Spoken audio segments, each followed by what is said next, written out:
Hi friends, Allie here. In today's video, I'll be showing you how to crochet the Bonfire Headband. This pattern works up super quick and it uses minimal yarn, so it's a great project to use up any leftover yarn you have. It would be perfect for holiday gifts, make for yourself or kids, or sell at markets. This pattern includes 8 sizes ranging from newborn to adult large, so you can make one for anyone. This headband features fun textures and stitches. I used 3 colors for mine, but feel free to use as many or few colors as you'd like. This is the 4th pattern to my Bonfire collection, which also includes a blanket, scarf, and beanie. So if you enjoy this headband, be sure to check out the other patterns in this collection. I'll link to them down below.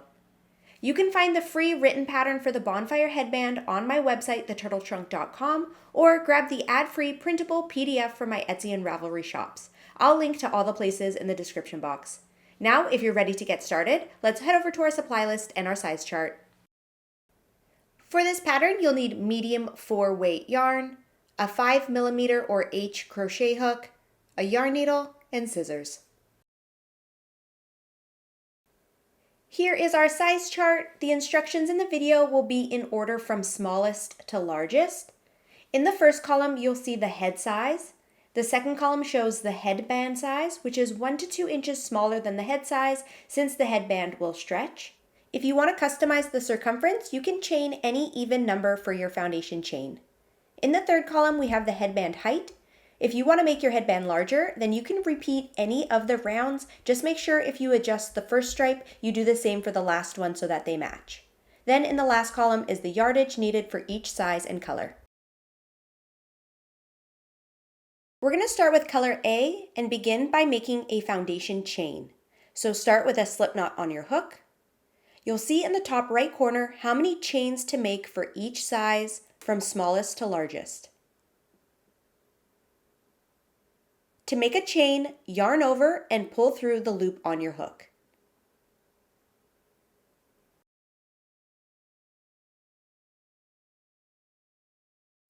Now when we're done making our foundation chain, we'll be joining the ends together to make a loop. And for me, I always get my chain twisted, so I learned this trick, so feel free to try it out if you'd like. So after making a few chains, I'm going to take my hook out and insert my hook into the first chain we worked, going into that bottom loop from behind.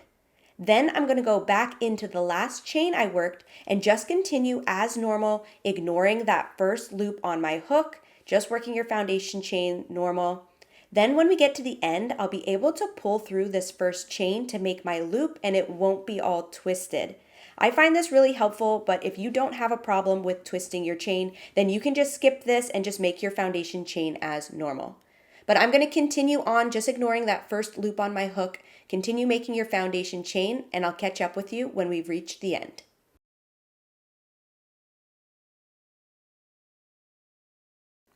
When you're all done your foundation chain, we're going to join the ends together to make a loop. And then chain 2.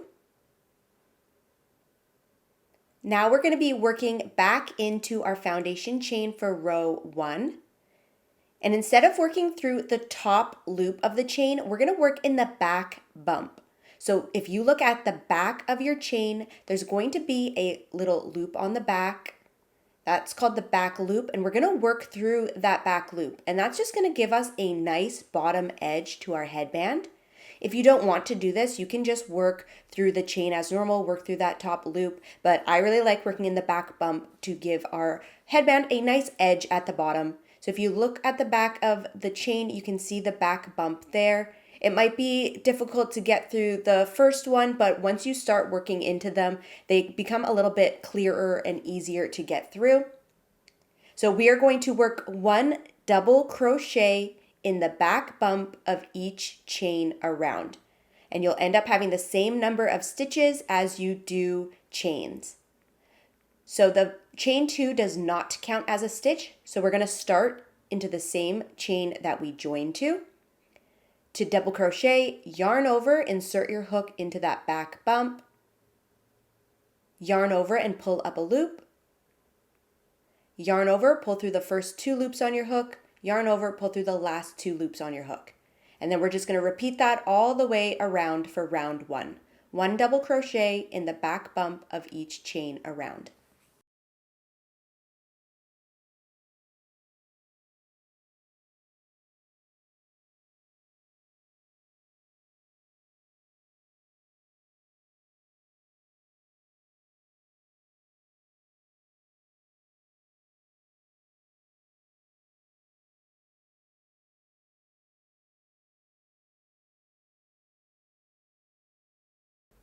When you reach the end of round 1, join to the top of the first double crochet with a slip stitch. To slip stitch, insert your hook into that first double crochet, yarn over and pull up a loop and pull that loop through the loop on your hook. Then chain 2. Now onto round 2. In our first stitch, we're going to work a front post double crochet. So that's just a double crochet worked around the post of the stitch, not the top of the stitch. To front post double crochet, yarn over and insert your hook beside the first stitch on the right side of the post. Then wrap your hook around the back of the post and then back to the front again. Then yarn over and pull up a loop.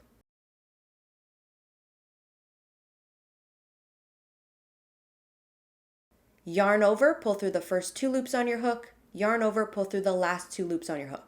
So there we worked a double crochet around the front post of the stitch. In the next stitch, we're going to work a back post double crochet. Yarn over, insert your hook beside the post of the next stitch, but this time we're going to go in from the back, around the front, and then to the back again. Then yarn over, pull up a loop, yarn over, pull through the first 2 loops on your hook, yarn over, pull through the last 2 loops on your hook. And there we have a back post double crochet. And now we're just going to alternate these 2 stitches all the way around. So we're going to work another front post double crochet. So yarn over and insert your hook beside the next post of the stitch, going in from the front to the back and then to the front again. Yarn over, pull up a loop, yarn over, pull through 2 loops, yarn over, pull through 2 loops. Then a back post double crochet. Yarn over, going beside the post of the next stitch, going in from the back to the front, then to the back again. Yarn over, pull up a loop, yarn over, pull through 2 loops, yarn over, pull through 2 loops. And just repeat that all the way around for round 2. Front post double crochet into the first stitch, then back post double crochet into the next stitch.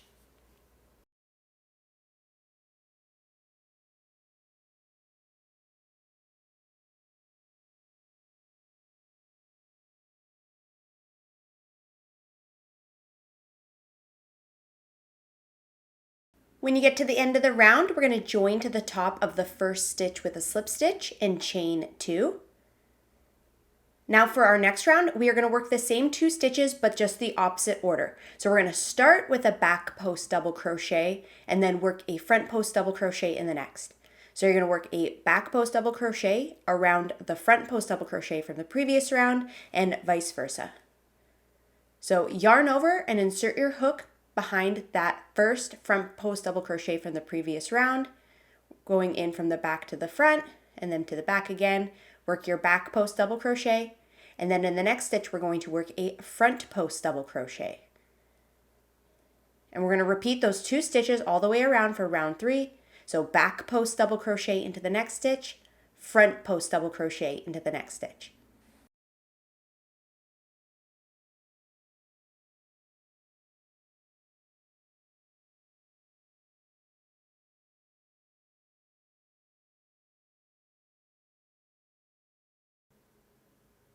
I'm just coming up to the last stitch of round 3. If you're doing the size toddler or larger, then finish this round up normal, join and chain 2.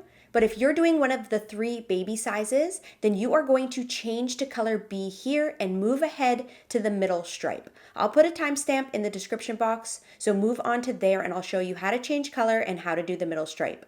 All other sizes, we are going to do one more round with our color A yarn.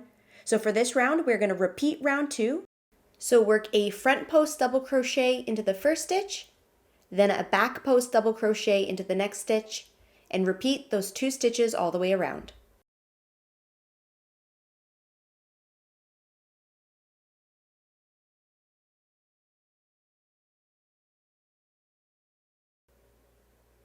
I'm just coming up to the end of the round, and on the last stitch of the round, we're going to change to color B for our middle stripe.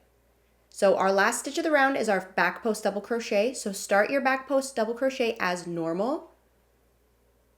So yarn over, insert your hook around the post of the stitch, yarn over, pull up a loop, yarn over, pull through the first 2 loops on your hook, and now we're going to change colors. So drop your color A yarn, pick up your color B yarn, and do your final pull through with your color B yarn.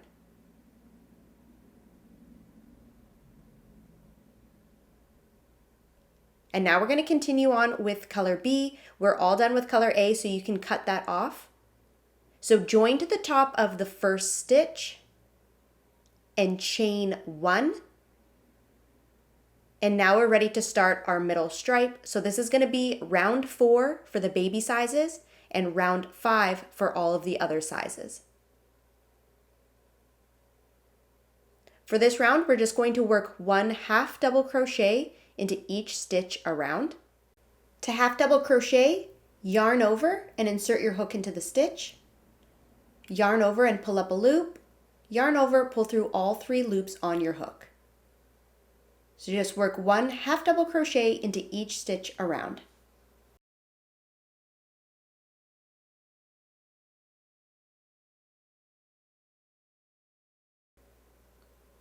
On the last stitch of the round, we're going to change to color C. So just like we did before, on the final pull through, we're going to drop our current color and pick up our new color. So before pulling through those last 3 loops, drop color B, pick up color C, and do your final pull through with color C. Then join to the top of the first half double crochet with a slip stitch and chain 2. And then we're on to the next round. This is going to be round 5 for the baby sizes and round 6 for all the other sizes. You can also cut off your color B yarn. For this round, we're just going to work 1 double crochet into each stitch around. So we're just copying what we did for our first stripe. We're just going to do that again for our last stripe. So if you remember what to do, feel free to carry on your own, or I'm going to go through the last rounds with you, but we're just doing the same thing we did for the first stripe. So for this round, just work 1 double crochet into each stitch around.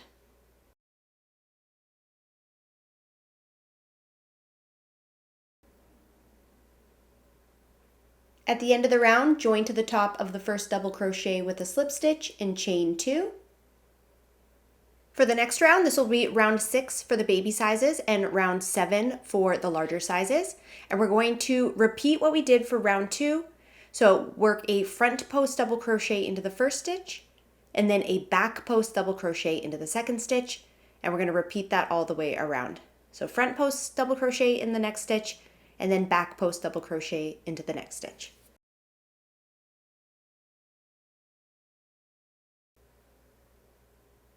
At the end of the round, join to the top of the first stitch and chain 2.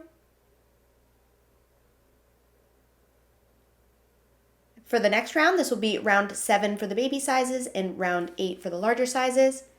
Back post double crochet into the first stitch, and then front post double crochet into the next stitch. And repeat that all the way around. Back post double crochet into the next stitch, front post double crochet into the next.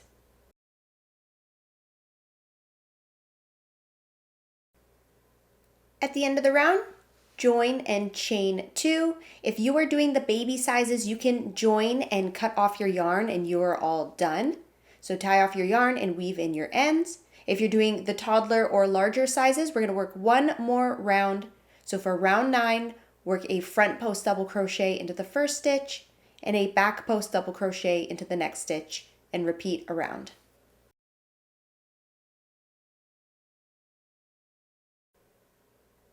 At the end of the round, join, and then we can cut off our yarn, so leaving a long enough tail that you can weave it in.